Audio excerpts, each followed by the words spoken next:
Hello folks, it's BigfeetzGaming here, and today I'm bringing you a guide for Kuralak in the Genetic Archives. This is either the first or second boss, depending on which route you decide to go, but I would recommend to do it second. The fight itself isn't too difficult, but it's pretty long. So I'm going to talk about the fight phase by phase, list the abilities and what they do, and then tell you how to deal with them. For this fight, you're going to want 2 to 3 healers and 2 tanks, with the remainder of your raid being DPS.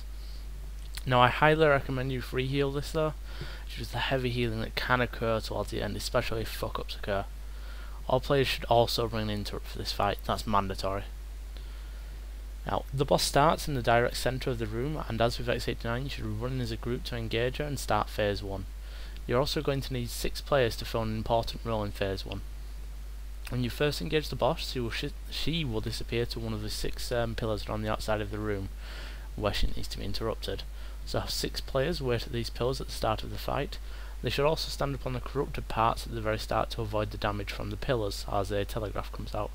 But once the telegraph is gone, they should go stand directly behind their pillar, so you can only see Kuralak when you're close to her.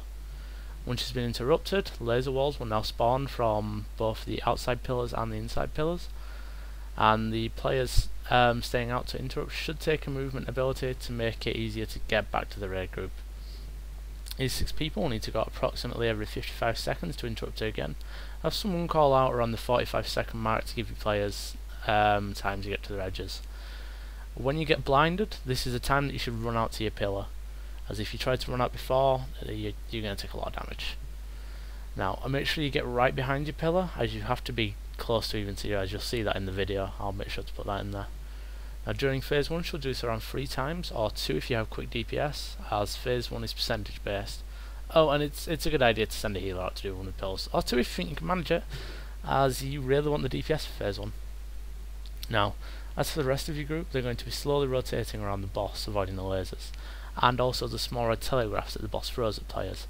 Getting hit by one of the lasers will pretty much kill you outright, and the little telegraphs will slow you if you're hit by them, and deal a significant amount of damage.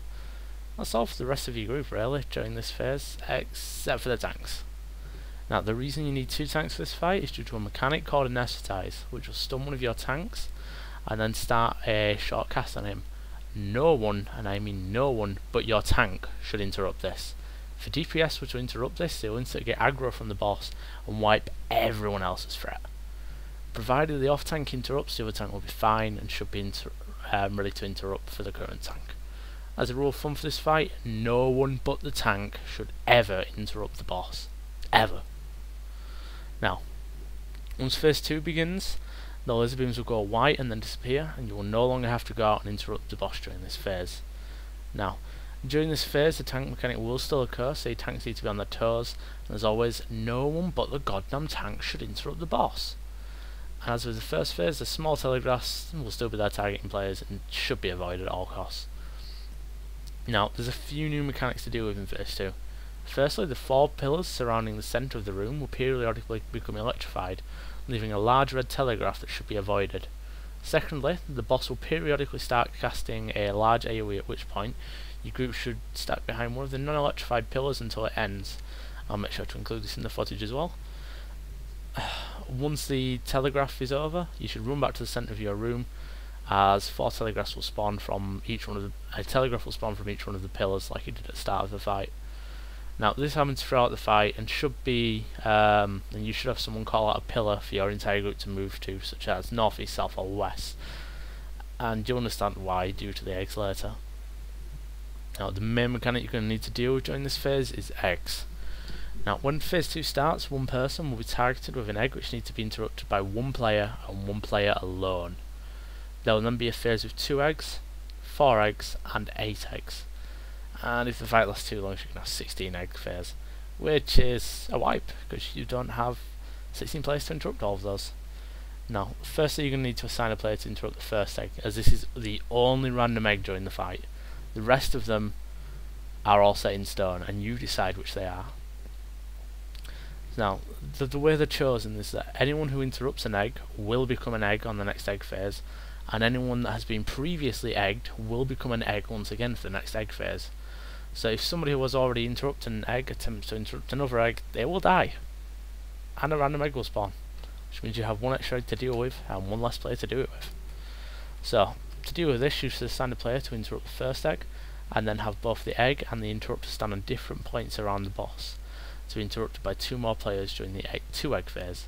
I recommend having the first person whose egg stand north of the boss, and the interrupter stand south for the 2 egg phase. After this, you simply need to spread players out during each egg phase, such as in north, south, east, west, and for the 8 egg phase, north, northeast, east, southeast, south, southwest, west, and northwest. So, 1 interrupter for the first egg, which is random, 2 interrupters for the 2 egg phase, with the eggs positioned at north and south, 4 for the 4 egg phase, with eggs positioned on north, south, east, and west, and for the 8 egg phase, you get the idea. However, there are 2 ways you can deal with the 8 egg phase. Firstly, you could have 8 players interrupt all the eggs, which is by far the safest way to do it. Or you could stack 5 of the eggs up on one position and have a player interrupt all of them, which will kill him, and will cause a series of random eggs to spawn, which you need people to interrupt once again. But I mean, it's helpful if you're getting really close to the end and you just want to get them out of the way immediately. Now, personally, I'd recommend using 8 interrupters.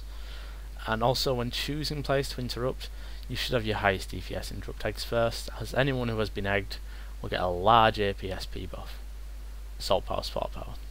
I'm also not sure on the exact time for the eggs, but the cast that precedes them is called Cultivate Corruption. As soon as this finishes, the eggs will spawn, so your players need to be in place for the end of the cast. You'll get the timing for that pretty quickly. Now, if you can get your head around the egg phases, the fight isn't very difficult. So, to summarise, in phase 1, move to pillars to interrupt the boss and dodge lasers, and phase 2, avoid electrified pillars, avoid the large AoE from the boss, and set up an order to interrupt the eggs during the 2 egg phase, 4 egg phase, and 8 egg phase. That's really all there is to this fight, so good luck with it, and if you enjoyed this video, don't forget to subscribe or leave me a comment, and if you want me to clarify any of the tactics, or if I haven't explained anything as well as I maybe should have, just let me know in the comments. Later, folks.